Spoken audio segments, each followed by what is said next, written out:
Boker Tov, good morning, good Thursday morning, right here in Yerushalayim at 9:15. Thank you so much for joining us as we open up the Sefer of Chovot HaLevavot, the responsibilities of the heart. And now we're learning the Shara Bitachon, the different gates that the Chovot HaLevavot discusses. And we're learning now the subject of Bitachon, trust in Hashem, which is such an important and vital subject that we need to nurture, we need to learn about, continue to review it in our minds, especially based on these tremendous words. The Rebbe, in a number of letters, encouraged people to learn the Shara Bitachon of Chovot HaLevavot, which encourages people and uplifts a person into their obligation of faith in Hashem and other obligations to Hashem. We are now in the middle of Perek Gimel, the middle of chapter 3, and we learned yesterday about two reasons why Hashem gives a person the channel of having to go through different technical things instead of giving it to the person on a silver plate. So Hashem, we decided two things. That first of all, Hashem wants to test the person to see if they're really dedicated to Him. And second of all, that they should keep on being busy. Because if a person is not busy, then they end up getting involved, God forbid, in wrong things, and God forbid, rebelling against Hashem. Now we're going to continue what the Chovot HaLevavot says. The im yomar haomer. And if a person will say, will ask, we see a portion of the righteous people, they will not have their food, their sustenance easy. Rather, they would have to work very, very hard. So we just said in the previous share, we said that if a person trusts in Hashem, then Hashem gives them their sustenance without having major efforts. They still have to work, but they don't have to work that hard. So how is it that some of the tzaddikim, some of the righteous people, they do have to work very hard? And many people who are evil and commit sins, b'shalva, they're tranquil. And they live in a peaceful way. Seemingly, it should be the opposite. Across the board, that any tzaddik that has the proper bitachon should have a relatively speaking easy life. And the Rishaim, according to what we said over the past couple of days, should be working with tremendous effort and sweat and lots of toil. Nomar, we will answer this person who asks that question. The prophets and the Hasidim have already investigated this subject. Mehem Mishamar, there are some of those that say, Madua derech reshaim tzelecha. Why is the way of a Rasha successful? That's in Yirmiyah and Jeremiah. There's another pasuk that says, Ki Rasha machtir et tzaddik, that sometimes the Rasha crowns the tzaddik. In other words, he's even more successful than the tzaddik.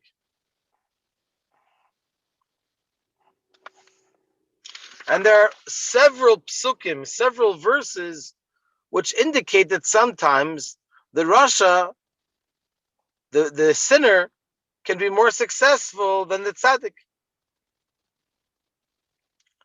Ach hiniach hanavi hatshuva babeir iladze.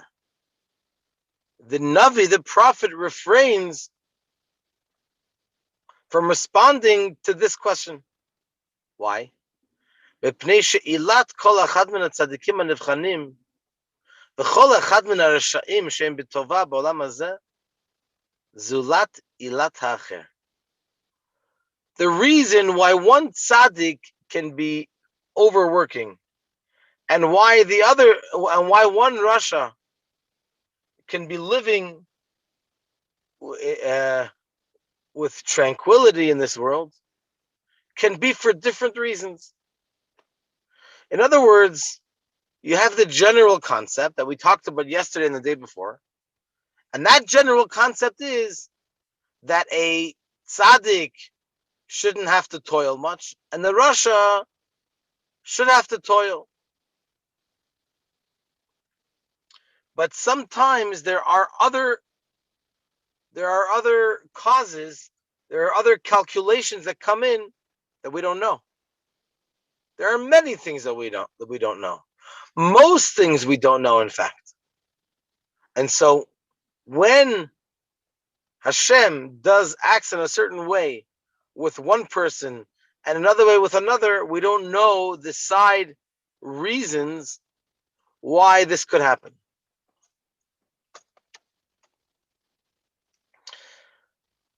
Therefore, the Torah says in Parashat,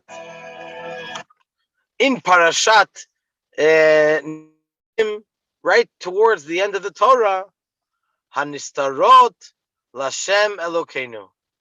The hidden concepts are for Hashem. Then it says V'haniglot Lanu Levanenu, and the revealed things that happen are for us. We don't know why Hashem does certain things. Many things are hidden from us.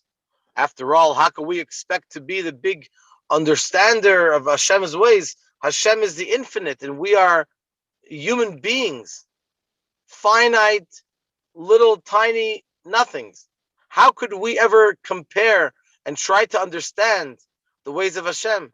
As the prophet says, Lo machshavotay machshavotechem, my thought is not your thought, v'lo darchechem derachai, and your ways are not my ways. The Rebbe would mention this verse many times, especially in connection with the Second World War, the Shoah, and in other difficult situations that Am Yisroel had gone through. Some people would ask questions: how is it possible? How is this possible? How is that possible? But the Rebbe came along and said, we don't know Hashem's ways. Who are we to ask? Who are we to decide and to think we understand everything? That's not our job. Our job is to do the right thing. And Bez Hashem, we will have, every Jew and every person around the world will have only good revealed blessing.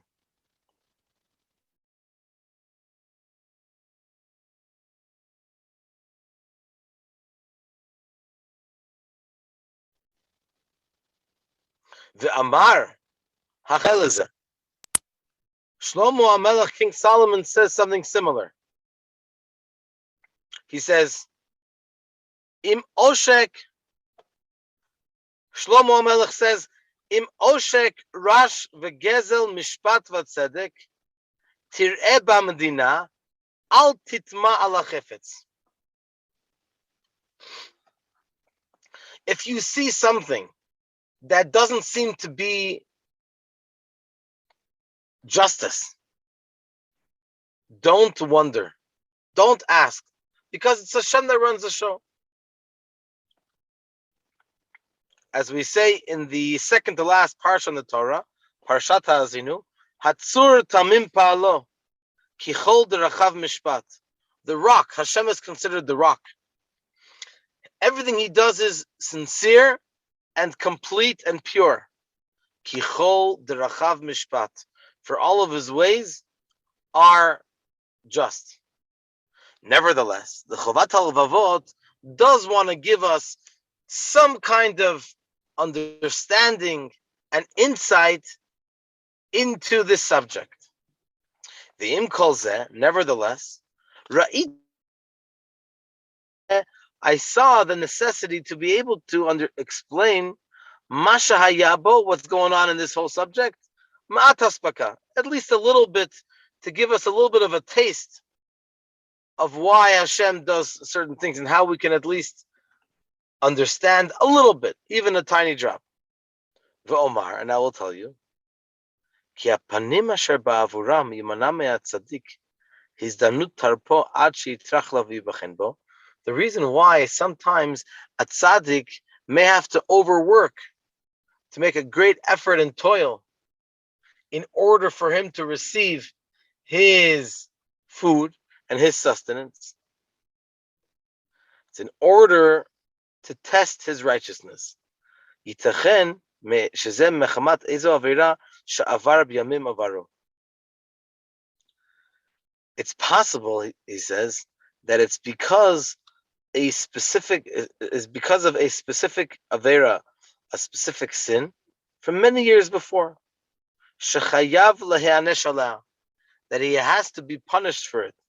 Obviously, it's not enough of a reason because we don't know exactly what it was, and we don't know how this toil makes up for the sin that he did a long time ago.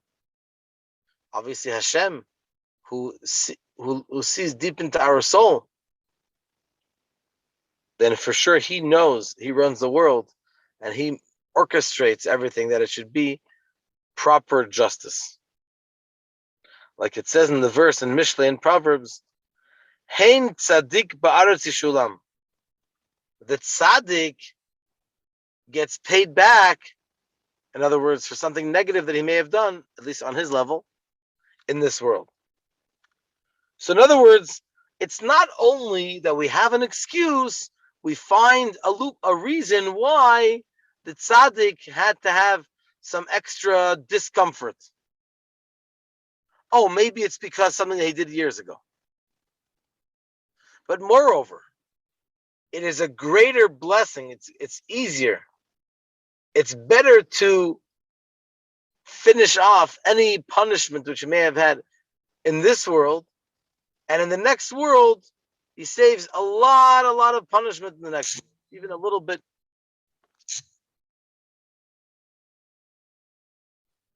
Can you hear me?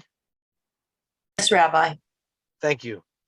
Even a little bit of suffering in this world saves a lot of suffering in the next world. Like it says, I believe it's in the Talmud, that if a person puts their hand in their pocket, expecting to find their wallet, and if it's for 10 seconds and they're freaked out, oy vey, my credit cards, my money, my cash, what am I going to do? And then 10 seconds later, he realizes, oy vey, now I remember, I forgot it, I put it away here, I put it away there. Those 10 seconds is a punishment for something. It seems like a very, very minor thing, but it's like a shock. Oy vey, what's going to be? Hashem runs the world, and Hashem wanted that for those 10 seconds or 10 minutes or 10 hours, whatever it is, a person should go through this quote-unquote discomfort.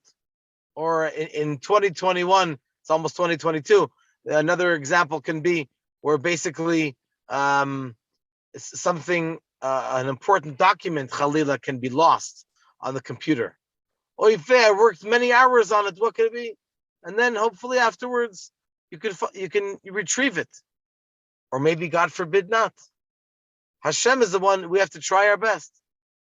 On our part, we have to try our best to bring only bracha, only revealed blessing to ourselves and people around us and to all of Am Yisrael. That's our obligation. But if Hashem should decide to do something, hopefully it should be very, very minor, extremely, just a tiny discomfort, and then a person can move on with only revealed bracha.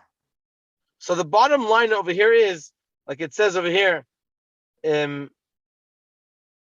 another reason why a person would suffer even a little bit in this world, like it says in the verse in Chumash Devarim, I believe in the parsha of Vayet Chanan, maybe, it's an Akev. It says, Lahitivcha ba'achreitecha, which means that a person will have much more good later on in the world to come, due to the fact that there was a minor discomfort. It's better that that should happen over here, and one gets rid of any quote unquote punishment or mida connected mida, measure for a measure. It's better to take care of that than to put it behind the person in this world. So at least it gives us a little bit of an insight into why a tzaddik we would expect that it should be only revealed good, and sometimes it's not. The bottom line is that it's Hashem who runs the world, and He is the one, the only one, the Almighty, blessed be He. He is the one who decides for us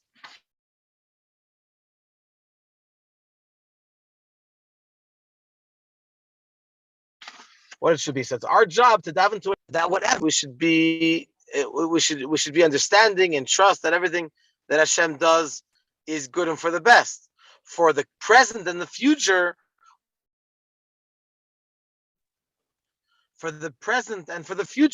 we have obligation to daven to Hashem that it should be only revealed.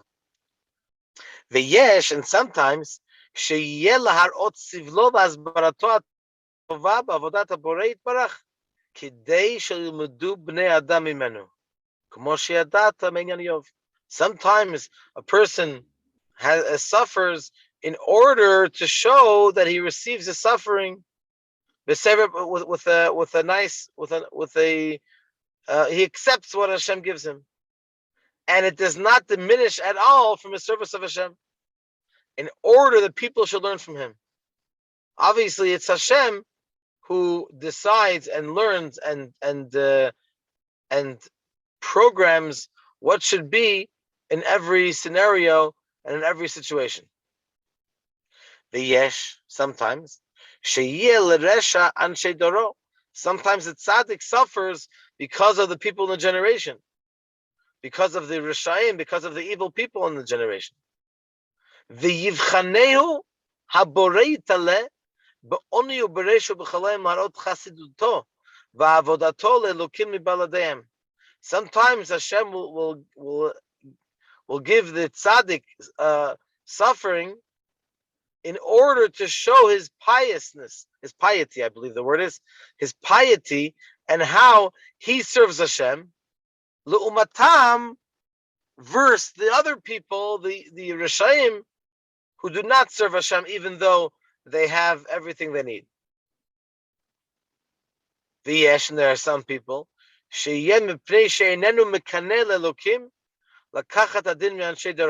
the reason is because he is not jealous in Hashem's honor, and he does not rebuke the people of the generation. In other words, he could be good. He could be doing the right thing, but because other people in the generation are not doing good, and he should really be rebuking them for their actions, the negative actions, and for him, that's considered a negative thing. Hashem treats every person according to their own level, and obviously it's only Hashem who knows the potential and the koach that every single person has. One more paragraph, aval. However, Chovot HaLevavot al Rasha, the good that Hashem does with Rishaim, this is the flip side of the coin. Sometimes the reason is because a mitzvah that he did a long time ago that no one knows about. So people think, oy vey, he did this thing, but it doesn't matter. Every person has good. A reward in this world. Yigmalehu ha'elokim. Hashem will pay him back his reward in this world. Because perhaps he's so bad, so Hashem wants to give him the real punishment in the next world and give him a little bit of good, some candies or some riches and wealth in this world, but it's really going to be taking away from his good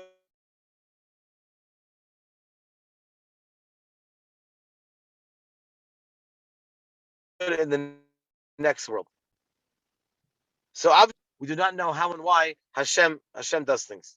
Sometimes the good that a Rasha could have is like a pikadon by him. Hashem gives him some, entrusts him with something good. Until, let's say, for example, Hashem will give him a son which is a tzaddik. And that's the reason why Hashem gives him good in order that the tzaddik's neshama should come down to the world.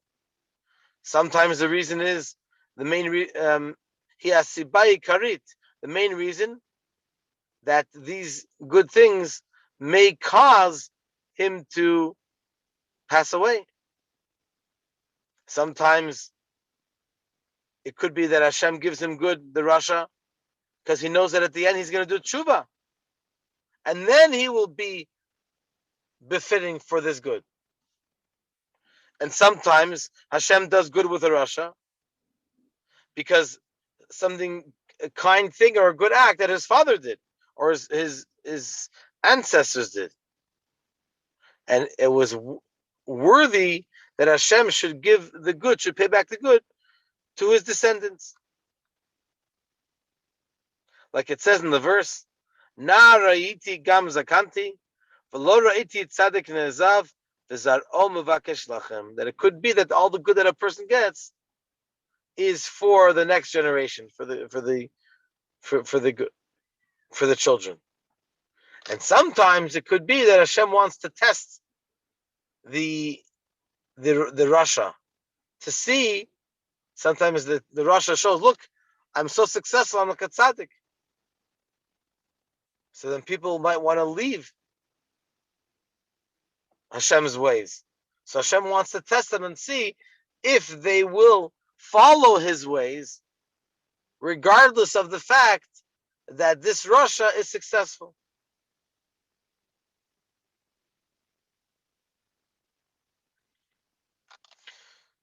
Okay, so Bezrat Hashem, we're going to continue Monday morning. Thank you very much for joining us. And hopefully this is really mechazek. It strengthens us in our bitachon. And I'm enjoying this very much. I look forward to continuing Bezrat Hashem Monday morning. All the best. Toda Rabba. Thank you so much. Ready tomorrow morning, 9:30, right here on Facebook Live and on Zoom. Toda Rabba. Have a wonderful day.